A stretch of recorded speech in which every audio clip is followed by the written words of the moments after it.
Hi guys, you are watching this video because some clarification is needed for DNA structure. So I'm going to go through some of these and elaborate more so you can perform better when you continue on with the activities with DNA structure. Okay, so I know your teacher already went over some things with you.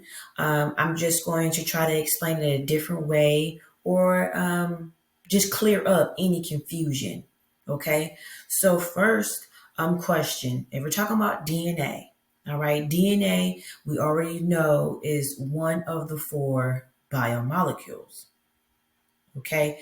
And you know the biomolecules are carbohydrates, lipids, proteins, and nucleic acid. DNA and RNA are nucleic acids. Okay, DNA is one of the characteristics that will consider something living. I said just one because remember, viruses have DNA, but it's not living. Okay, so DNA is very important. Your DNA, think of it as a blueprint or a recipe. Okay, it is basically telling, um, giving your traits. Okay, so this first question says differences in traits such as hair texture are determined by the difference in. Remember, all living things have DNA, so therefore the structure is the same. But what's the only thing that can change in that DNA? It will be, let's flip it and see, the sequence of the nucleotides. Why? Because remember, I don't know, well, my students know the hand. Okay. So nucleotide is made up of three parts. Okay.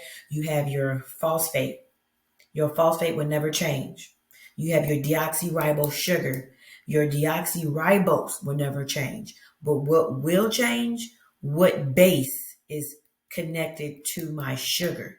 So it can be adenine, thymine, cytosine, or guanine. So all four of them are not connected to the sugar. It's one of them. Okay, we just have the four fingers sticking out, so you know there's four different bases. So a nucleotide, there can be four different nucleotides based upon what base is connected to that sugar. All right, so my DNA is specific for me because of what I look like. Now, will I have similarities with you? Yes, because we are human.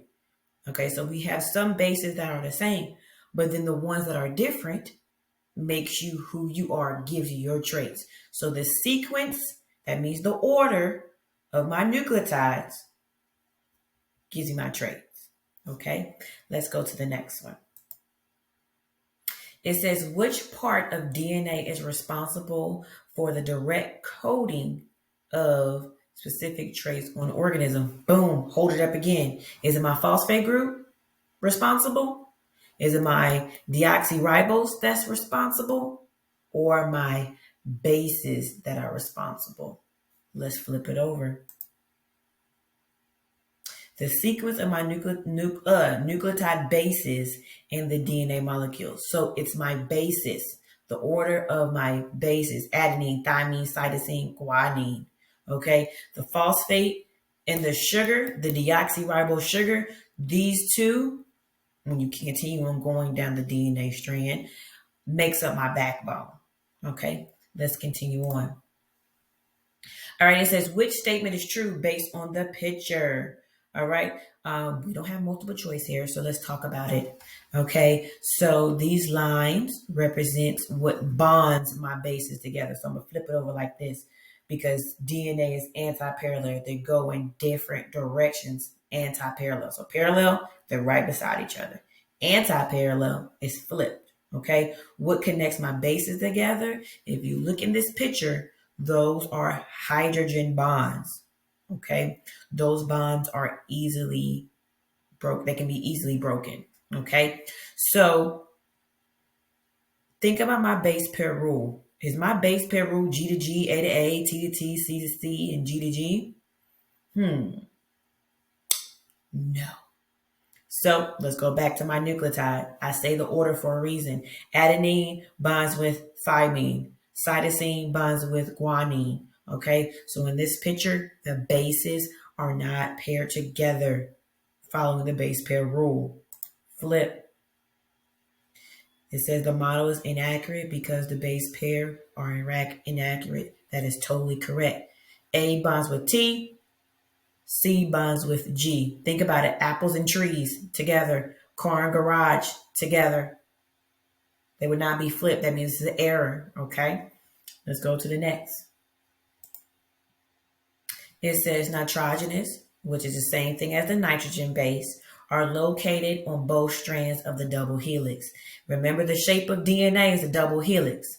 It says, what is the significance of the nitrogen bases? Here again, same question again. It's going to keep on reiterating it. The significance of my nitrogen bases gives you the particular traits that you have. It's your blueprint. It's your genetic information. It makes you who you are. Okay?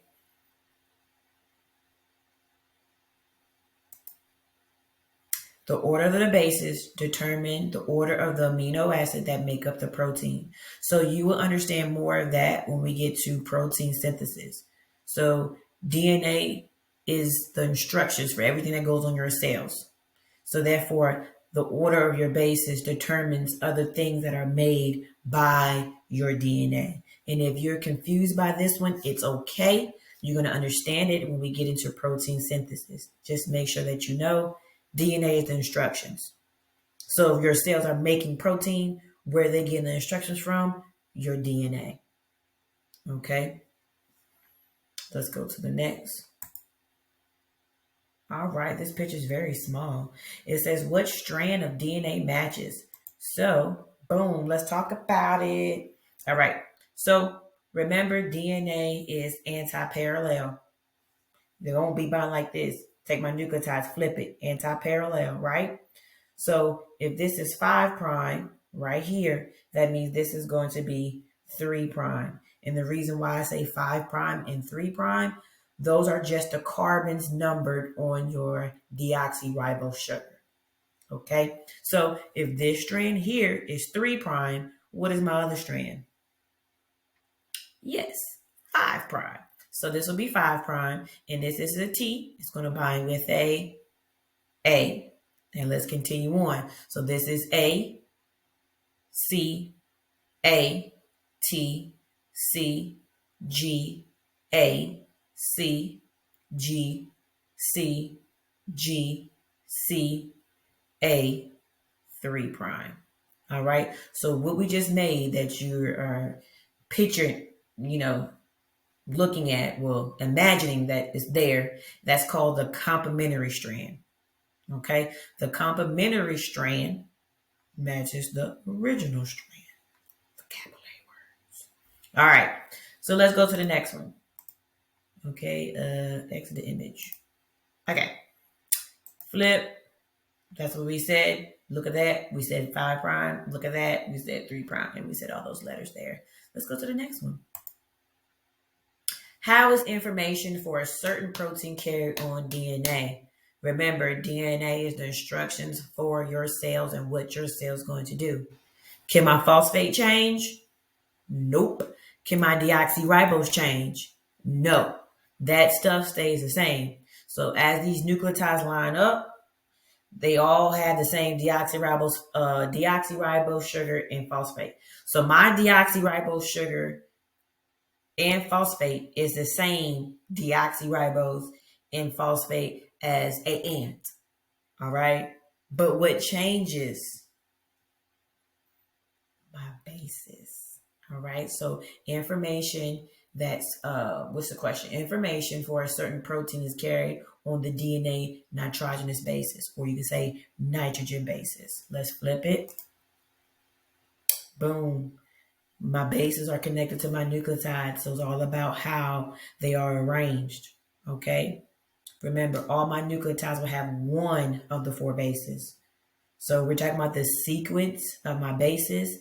Those bases are connected to my sugar and my phosphate, whole thing called a nucleotide. And remember, nucleotide is the monomer of nucleic acid. You already know DNA and RNA is nucleic acid. Okay, let's keep it moving. Next. All righty. So this one says, which of the models of DNA strands shows bases that are complementary to the DNA model here? Let's click it. So this is my template strand, vocabulary word, or they can say original strand, right? So if they give you this strand, they want to know the complementary strand. So what's going to match with it? What nucleotides? All right. Because remember, one base on a nucleotide. All right. So imagine this here, supposed to be a phosphate and a sugar connected to my bases, right? So what's my next one that's going to match here? If this is a C, it's going to be a G. So let's go. G, T, C, G, G, T, A, G. All right, so that we just made a complementary strand. All right, let's flip it. We said all those. All right, remember, anti-parallel. All right, DNA is anti-parallel. What is it? Anti-parallel. 5 prime, 3 prime. If this is 3 prime, when we get to the end, this is what? 5 prime. Okay. If this is 5 prime, that means this side is going to be 3 prime. Anti-parallel. All right, let's go to the next one. And this is going to be our last one. Alrighty, it says the sequence of bases in DNA is most important for which of the following? Why is DNA important? My DNA is important because it makes me who I am. My DNA is important because it gives me my traits. What part of my DNA gives me my traits? The order of my bases. Or let's say it another way.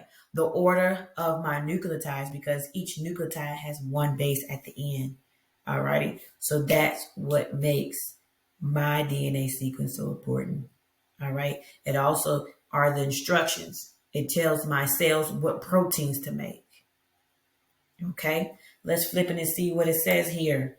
It says providing the instructions for the traits of an organism. Boom. We said that.